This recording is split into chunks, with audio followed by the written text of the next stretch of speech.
മേൽവിലാസമില്ലാത്ത വീടിന്റെ മാലിന്യ സംഭരണിയിൽ 61കാരി കൊല്ലപ്പെട്ട നിലയിൽ കണ്ടെത്തിയ സംഭവത്തിൽ പ്രതി പിടിയിൽ.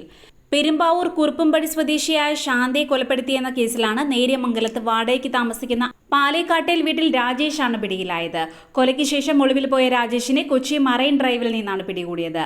വീട്ടിൽ നിന്ന് ദുർഗന്ധം വമിച്ചതിനെ തുടർന്ന് പോലീസ് എത്തി പരിശോധന നടത്തിയപ്പോഴാണ് മൃതദേഹം കണ്ടെത്തിയത്. മൃതദേഹത്തിൽ വസ്ത്രങ്ങളോ ആഭരണങ്ങളോ ഉണ്ടായിരുന്നില്ല. ഒരു ചെവി മുറിച്ച നിലയിലായിരുന്നു.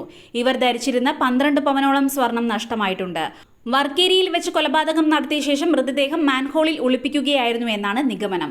ഓഗസ്റ്റ് 18 മുതൽ ശാന്തയെ കാണാനില്ല എന്ന് കാട്ടി ബന്ധുക്കൾ പോലീസിൽ പരാതി നൽകിയിരുന്നു. വർക്കേരിയിൽ മാലിന്യക്കുഴിയുടെ മാൻഹോളിൽ കാണാതാകാത്ത വിധത്തിലായിരുന്നു മൃതദേഹം ഒളിപ്പിച്ചിരുന്നത്. എയർ പൈപ്പ് വഴി ദുർഗന്ധം പുറത്തേക്ക് പരന്നതാണ് കൊലപാതകം പുറത്തറിയാൻ കാരണമായത്.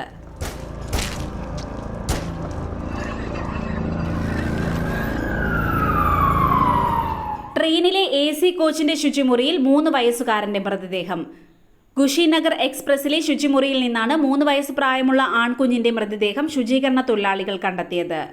മുംബൈ ലോക്മാന്യ തിലക് ടെർമിനലിൽ ട്രെയിനിൽ എത്തിയപ്പോഴായിരുന്നു മൃതദേഹം കണ്ടെത്തിയത്. സംഭവത്തിൽ ഗുജറാത്തിലെ സൂറത്ത് സ്വദേശിയായ 25കാരൻ വികാസ് ഷായെ അറസ്റ്റ് ചെയ്തു. 3 വയസ്സുകാരന്റെ അമ്മയുമായി വികാസിന് തർക്കങ്ങളുണ്ടായിരുന്നു. ഇതാണ് യുവതിയുടെ 3 വയസ്സുള്ള മകനെ തട്ടിക്കൊണ്ടുവന്ന് കൊലപ്പെടുത്താൻ കാരണം. സൂറത്ത് റെയിൽവേ സ്റ്റേഷനിൽ നിന്നാണ് ഇയാൾ കുട്ടിയുമായി സൗരാഷ്ട്ര എക്സ്പ്രസിൽ കയറി മുംബൈയിലെത്തിയത്. മകനെ കാണാതായതിന് പിന്നാലെ വികാസിനെതിരെ കുട്ടിയുടെ അമ്മ പരാതി നൽകിയിരുന്നു. യുവാവിനെ പോലീസ് തെരയുന്നതിനിടയിലാണ് കുട്ടിയുടെ മൃതദേഹം പോലീസ് കണ്ടെത്തിയത്. 3 വയസ്സുകാരന്റെ അമ്മ ബീഹാർ സ്വദേശിനിയാണ്. ഇവർ വർഷങ്ങളായി സൂറത്തിലാണ് താമസിക്കുന്നത്. യുവതിയുടെ ഭർത്താവ് ദുബായിലാണ്. കൊല്ലപ്പെട്ട 3 വയസ്സുകാരന് പുറമെ ഇവർക്ക് 8 വയസ്സുള്ള മകളും 5 വയസ്സുള്ള മകനുമാണ് യുവതിക്കുള്ളത്.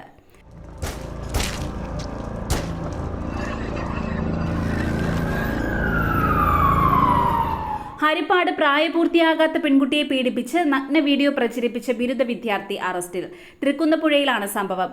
കാർത്തികപ്പള്ളി മഹാദേവികാട് കൈലാസം വീട്ടിൽ കാളിദാസനെയാണ് തൃക്കുന്നപ്പുഴ പോലീസ് അറസ്റ്റ് ചെയ്തത്. കളമശ്ശേരിയിലെ സ്വകാര്യ കോളേജിൽ ബിരുദ വിദ്യാർത്ഥിയാണ്. 17 വയസ്സുകാരിയെ പ്രതി വീട്ടിൽ അതിക്രമിച്ച് കയറി പീഡിപ്പിച്ചെന്നാണ് പരാതി. കുട്ടിയെ ലൈംഗികമായി ഉപദ്രവിച്ച പ്രതി ഇതിന്റെ വീഡിയോ ദൃശ്യങ്ങൾ ചിത്രീകരിക്കുകയും പിന്നീട് ഇത് സമൂഹ മാധ്യമങ്ങൾ വഴി പ്രചരിപ്പിക്കുകയുമായിരുന്നു. പോക്സോ നിയമപ്രകാരമാണ് ഇയാളെ കസ്റ്റഡിയിലെടുത്തത്.